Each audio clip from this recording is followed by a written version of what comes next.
Hello, this is Mark Tooley, President of the Institute on Religion and Democracy here in Washington, D.C., with the pleasure today of conversation with John Wilsey at Southern Baptist Theological Seminary in Louisville, Kentucky, about his new book, Religious Freedom, a Conservative Primer. Welcome, John Wilsey. Thank you, Mark. It's great to be with you again. We had a nice conversation about John Foster Dulles a few years ago, and I'm very excited to be with you again today. So, your new book, why did you write it? And what is it saying that is new? Or what new material are you introducing into the ongoing conversation about religious freedom? Yeah, well, thank you. The book is entitled "Religious Freedom: A Conservative Primer," uh, and I should put a caveat in there that the book is a primer on religious freedom, how to think about religious freedom like a conservative. And what I hope is new and what I hope contributes to the conversation about religious freedom and conservatism is that I hope that it adds a Tocquevillian perspective on religious freedom, particularly for conservatives. And that Tocquevillian angle is taken from, of course, Democracy in America, where Tocqueville says, and it makes the observation about the America he observed, that Americans have managed to maintain a harmony between the spirit of religion and the spirit of liberty. And he makes that observation twice in Democracy in America. And so I've always been intrigued by the observation and also the metaphor that Tocqueville uses, which I think is brilliant. And in thinking about that metaphor and thinking about that reality, that's sort of an American tradition. I wanted to write a book about conservatism in light of that tradition. And what argue in the book is that conservatives are in the best position to conserve that harmony. Often conservatives are asked, what is it that you want to conserve? And that's a fair question, especially from people who don't understand what conservatism is, or maybe from its detractors on the left. What are you trying to conserve? Well, one thing that conservatives are trying to conserve is that tradition of harmony between the spirit of religion and the spirit of liberty. And how do you specifically define conservatism in this book? Are conservatives basically custodians of the past? Well, I'm glad you asked, Mark. I have two figures who serve as a frame of reference for defining conservatism. One is Russell Kirk, who I'm sure that you know, and many in your audience certainly know and have read his books, particularly his magnum opus, The Conservative Mind, which is still in print. It's in its seventh edition since its first appearance in 1953. But then I also wanted to look at a less well-known conservative figure in the post-war period, Peter Viereck, who was a longtime history professor at Mount Holyoke College in Massachusetts. And he wrote a couple of books on conservatism early on in the years of the movement. He wrote a book called Conservatism Revisited in 1949. And he wrote another book called Conservatism from John Adams to Churchill in 1956. Viereck was a historian, but he was also a poet. And he had a collection of poems called Terror and Decorum that was published in 1949, and he won the Pulitzer Prize for poetry for that work. And he has a beautiful expression of what conservatism is. He called it a fruitful nostalgia for the permanent beneath the flux.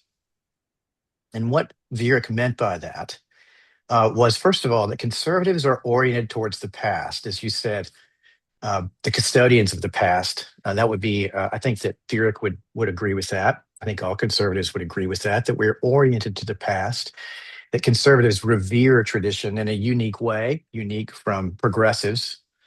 Progressives often are interested in history, but they don't revere tradition in the same way that a conservative does.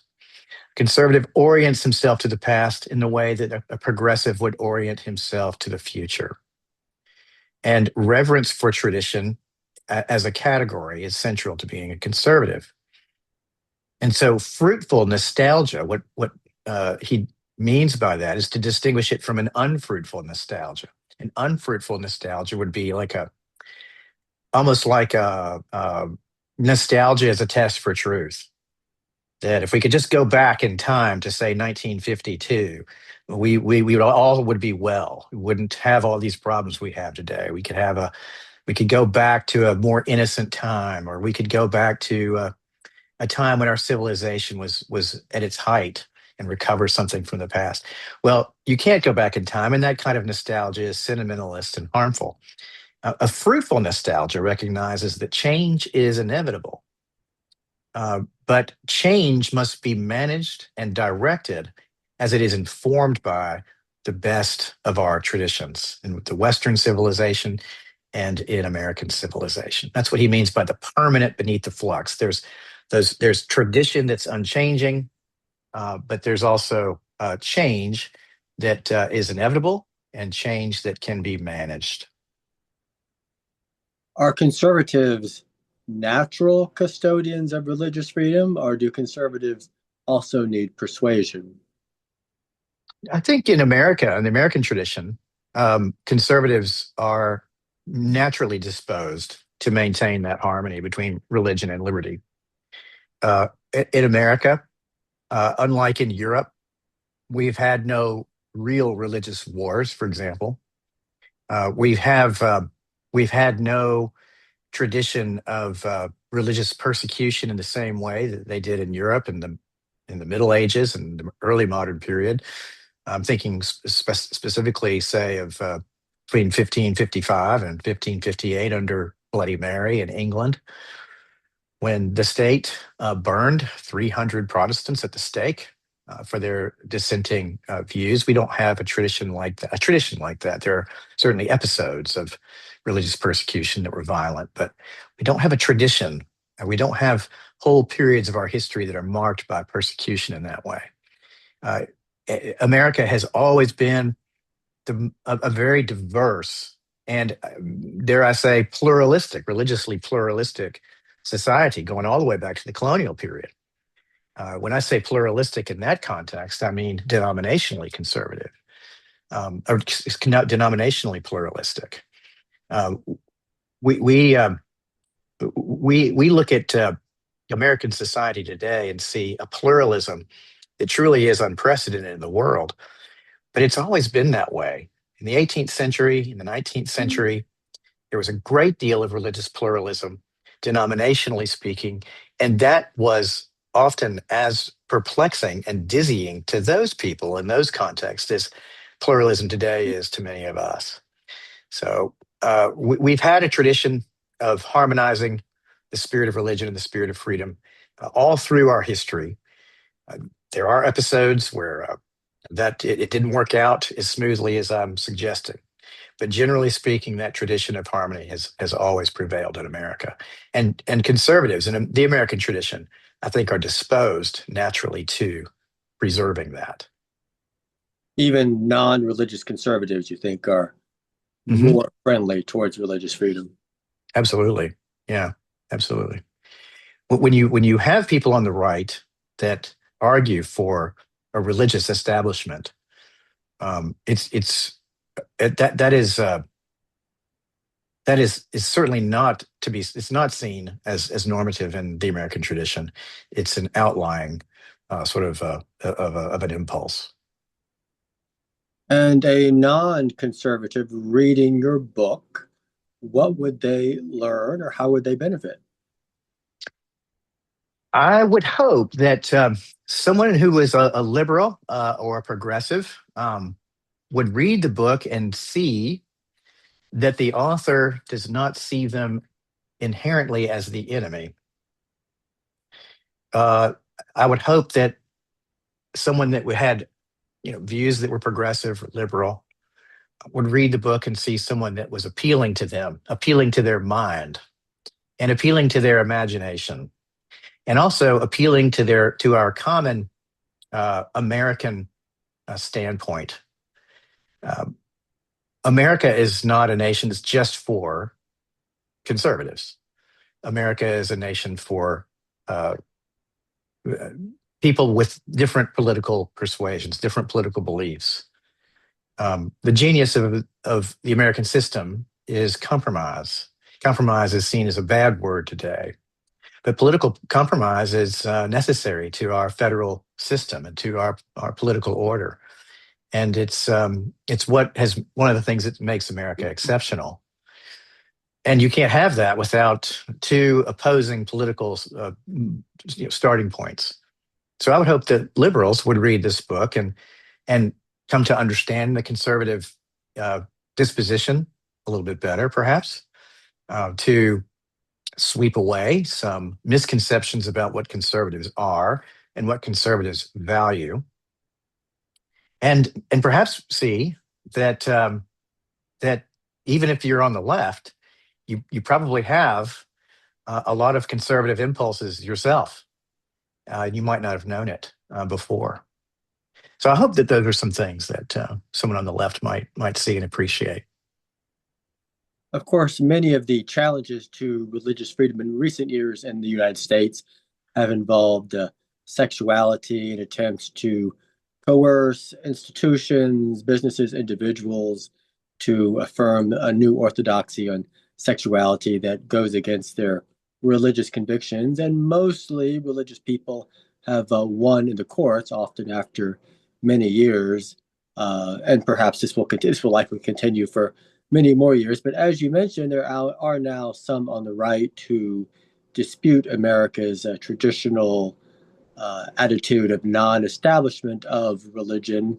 And they believe those kinds of challenges, the imposition of a new orthodoxy and sexuality, are the natural fruit of liberalism and our notions of religious freedom and pluralism. And therefore, the church and Christians should advocate a new era, a new post liberal era that rejects pluralism and full religious freedom. Does your book get into that conversation?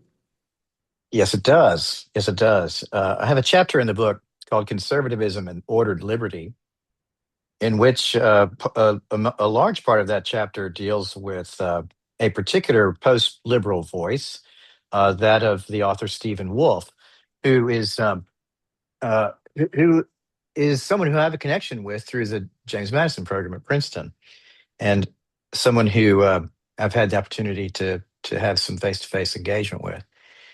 Um, so I have a lengthy treatment of his book and his ideas and his particular expression of post-liberalism. But let me just sort of sum up one of my main problems with post-liberalism.